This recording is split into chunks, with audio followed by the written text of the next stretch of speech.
Today we're going to be looking at two traveling apps to see which of them helps us book the best flight for our needs. The two apps we're going to be looking at are Kayak and Expedia. We've noticed a few things that we really want to explore in this episode, and some of them are going to be really interesting because they're about more than just what the designers can do for an application. We're going to focus on sorting and filtering, basically the way we can find the best or cheapest flight, booking process, and how the business model of these two apps completely dictates the kind of UX they can do. So, shall we get started with Kayak? Let's get started. Over here, we can see the Kayak home screen, very clean. Yeah. And in this case, we're looking for a flight. We can see that already, we have the flight pre-selected. Our plan is to go to Barcelona, escape the cold a little bit, get some nice beach weather. We're going to click on Find on Flight. So we have the full round trip over here. It tells me which city I'm taking off from. It actually assumed Montreal. That was automatic? Yeah. Okay. So I think it's based on location. Yeah. Fair enough. The dates, and then all the different options that I need. Interesting. For a flight. Should we check it out on Expedia just to kind of see what's going on? So same deal. We pick our flight. We say flying from. We got a couple different options. These I put in before. I click Montreal. Kind of switches into flying to, rather than allowing you to kind of individually put the inputs in yourself. You can see here you kind of have this overall summary in Kayak, whereas Expedia kind of just pushes you through each step. So well, let's actually compare, because here you're flying to. So what happens if I click on Barcelona, Spain? Here, and I actually type in Barcelona like that. Okay, so it's more of like a popover. Exactly. And you can always see the departing. Which is nice. I mean, there was no actual confirmation of the place that I'm going to, which I know, maybe it's an assumption, but it's still nice to have confirmation. Okay, you're saying Montreal, we show you Montreal, and you're building your flight as you go rather than just jumping into individual steps. Right. So here, when we click on Barcelona, we get pushed into dates immediately after that. So it's really kind of pushing you through each step. I would like to leave immediately to Barcelona. Here, like this. I'll get it eventually. Yeah, there we go. That was hard. All right. But that wasn't the UX problem. Yeah, so we just select the dates, which is interesting. How does it work on your end? So actually, if I click on the dates here, it's a pretty different interface. Oh, wow, okay. So we can see, like, if, looking at both, there is a lot of color on mine, and there's a key. So the green is the low price, the yellow is the medium price, and the red is the high price. Interesting. Just a small comment here on the colors. I don't know if the red and yellow are that easy to distinguish. You can see here the 27, 28, definitely 29. Not easy to definitely distinguish. Not.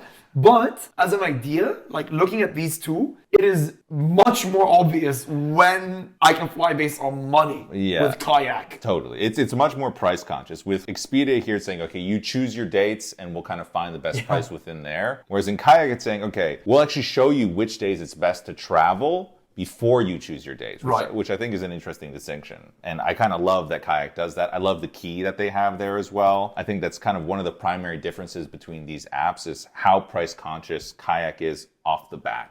It's really saying, okay, you're here to find the best deals, let's find you the best deals. And Expedia really isn't kind of pushing that at this stage. Right. Yeah. So then when I click select these dates, it takes me back to this nice summary screen. We always kind of go back and forth with that. Which I really like that. So let's see here. Oh, now you get one. Now I get the summary screen. I have the traveler. You know what's interesting is you actually were served the summary screen up front. Yeah. It's just the minute you started clicking on the flying to, it took you through this like wizard. Yeah. Which like step by step by step. Totally. Whereas here it's like you do this, it brings a pop-up, and then it sends you back every time, which I think as a mental model, Kayaks is really much stronger. Definitely much stronger. Should we go to the search? Let's see which one actually gets the best results. Ooh, nice little animation on the Kayak. Yeah. Ooh, yours is done, but mine isn't. So you see here it says searching for lower prices on the top. Oh, that's interesting. Nice natural. You guys know we're fans of natural language. Yeah, the language is super important here. Searching for lower prices. It is taking a minute, but it makes me feel like it's working for me. What's interesting, it says, is it's searching for lower prices, but it's already displaying. Is it automatically adding I guess it's not done. And then there's this nice, you saw that little success? Yeah, that was nice. That was nice. And then our advice, wait. Okay. Interesting. That's very cool. I mean, for an app to actually say, hey, our advice for you is to do nothing. Like they might be taking commission. Who knows what the pricing model is exactly. I mean, here we have at the top also, this is the first time that Expedia is actually being price conscious. So it says price tracking. So it is in part of the model of Expedia to try and get you the best deals. I think you can't get away with not having some kind of deal tracking in any travel app. Way. In order to actually get the deal, you have to create an account.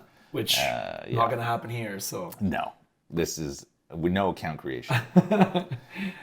So that's also just in general quite ugly. Like this is a graphic. It looks like it's actually some kind of like you're gonna do some statistics or something. What is happening here? This is just a graphic. This is made by a graphic designer to display price tracking, and I don't know why they show a graph. No one wants to see a graph ever. Unless they're doing actual analytics. What, you mean you don't want to do like stock market analysis as you're like buying yourself a ticket? No. Already one of the worst things you can buy. Totally. So here, now we can actually pick the flights. It says choose departing flight. So that's a difference. Exactly. So let's look at this. On mine, on Kayak, we can see best, cheapest. So there's nice labels. Yeah. We have the departing and returning full flight information. We can see a summary of the luggage, whether it's available or not. Yeah, carry on or... what the hell's it? Carry Checked. On. Oh, carry on or checked. Yeah. And then the price. Which I think is great. I mean, one of the things when we were looking through this, we noticed that it is technically a returning flight. Yeah. But there's no information showing you that it's a returning flight. You look, it says choose departing flight. So my assumption is I'm looking at departing flights. Right. It's showing me the time of the departures, how long it'll take to get there. It'll say, okay, here it says multiple airlines, which is interesting. That's the first time I'm seeing that. Here it says British Airways. Right, okay. And if you look here, it says round trip per traveler. That's the only indicator that it's a round trip. If you look side by side with these apps, which one is more clearly a round trip?